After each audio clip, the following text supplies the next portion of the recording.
Il-Gvern huwa kommess li jgħin l-iżvilupp fil-Gżira Awċija b'mod partikolari fis-settur tax-xogħol. Għaldaqstant 2 miljun euro se jkunu allokati għal Għawdex permezz tal-Employment Aid Program li hu finanzjat mill-Unjoni Ewropea.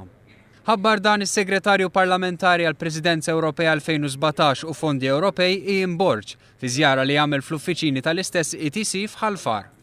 Permezz ta' dawn il-fondi l-Gżira Awċija se tiġi mejjuna telep l-isfidi li qed taffaċċja fil-qasam tax-xogħol. Fil-fatt dan il-fond għandu jgħin lill-intraprendituri joħolqu iktar opportunitajiet ta' xogħol u mistennija jibbenefikaw minnu madwar 300 individwu. L-Employment Aid Program jagħti għajnuna lil min iħaddem ħalli fis-suq tax-xogħol jinħolqu iktar opportunitajiet għal nies li b'xi mod jew ieħor fis-soċjetà tagħna huma żvantaġġjati. Borg ringrazzja li tmexxija u lil ħaddiema tal-korporazzjoni għall-impenn tagħhom biex ta' kuljum jassistu jagħtu t-taħriġ meħtieġ lill-individwi li jkunu qed ifittxu xi impjieg.